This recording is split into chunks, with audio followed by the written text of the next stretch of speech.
Сәлем достар, бүгінгі сабағымыз біздің ағылшын тілі сабағы, алғашқы сабағымыз Шишкованың кітабы бойынша өтеміз, және осы сабақтан бастап ары қарай сабақтарды қарап жүрсеңіздер, көп нәрселерді үйренетін боламыз.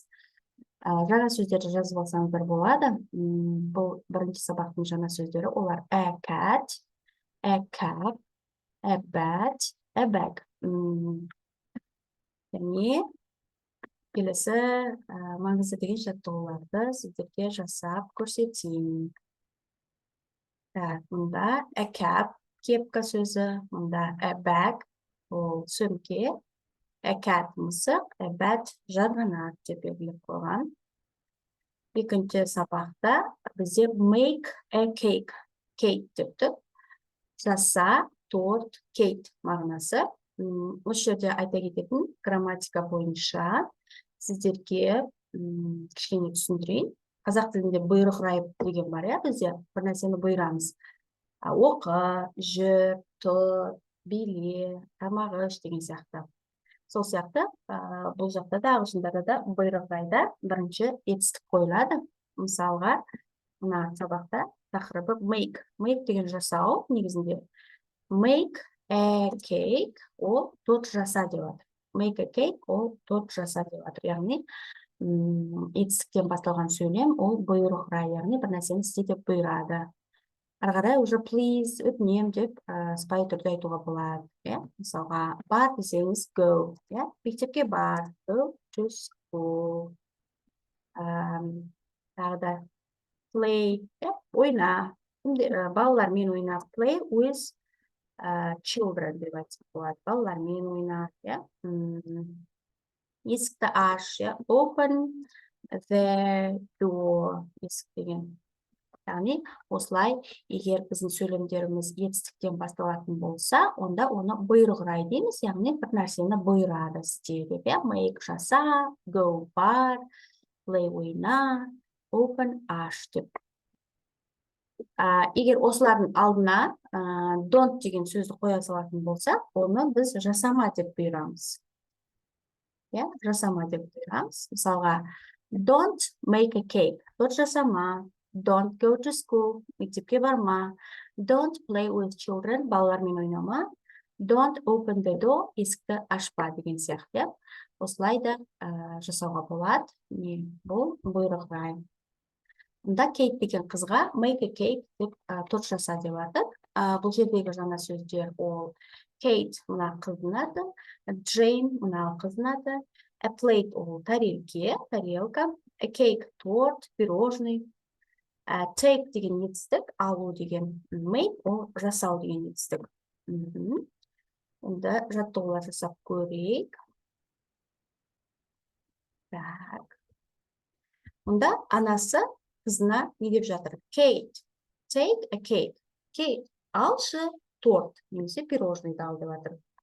Ал әжесі не деп жатыр? Кейт, make a cake. Make деген жаса, a cake торт. Пирожный жаса, торт жаса деп жатыр. Бұйырып жатыр, Так, алтыншы жаттығуды оқып берейін. Кейт, take a cake. Кейт, ал тортты. Джейн, take a cake. Джейн, ал тортты. Джейн, take a plate. Джейн, ал тарелкені. Кейт, take a plate. Кейт, алшы тарелкені. Джейн, make a cake. Джейн, жасашы тортты. Кейт, make a cake. Кейт, жасашы тортты. Деп жатыр, Онда тақпақты жаттап алу керек. Кейт, Кейт, make a cake. Джейн, Джейн, take a plate. Яғни отыратын болсақ, Кейт, жаса тортты. Джейн, ал тарелкені дейді.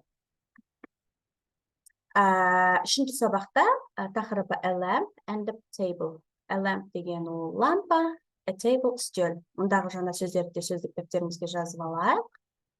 A rat ол крыса, a flag жалау, a hat шляпа, a table стөл, a lake көл, a mat кілемше, a lamp лампа, bad жаман, fat деген семіз дегенді білдіреді.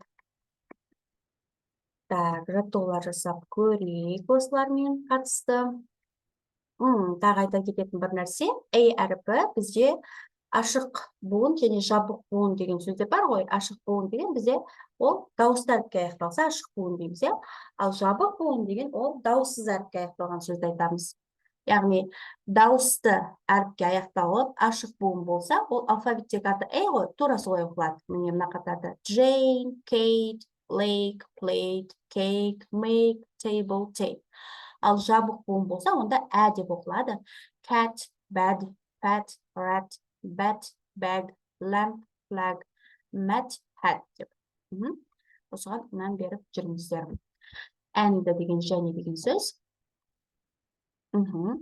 Bad and fat, яғни bad пен and-дің ортасында қосуға болады екен. Bad and fat деп. Жаман және семіз.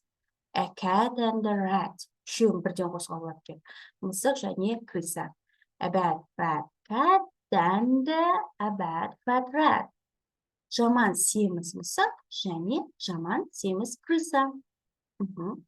Келесі мына жаттауды жаттап алсаңыздар болады. A cat and a rat, a cat and a rat. A bad fat cat and a bad fat rat. A bad fat cat and a bad fat rat. Мысық пен крыса жаман семіз мысық және жаман семіз крыса дейді. 8-ші жаттығу. Мына қыз бізде Kate, мынау Jane. Kate and Jane. Kate пен Jane.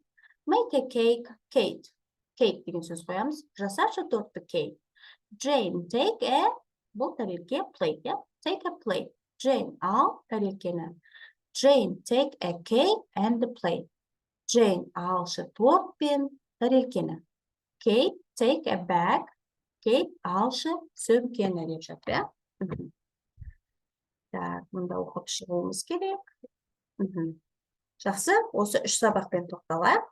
Келесі сабақта қарай 4-тен бастап өтетін боламыз. Осымен бүгінге біздің сабағымыз аяқталды.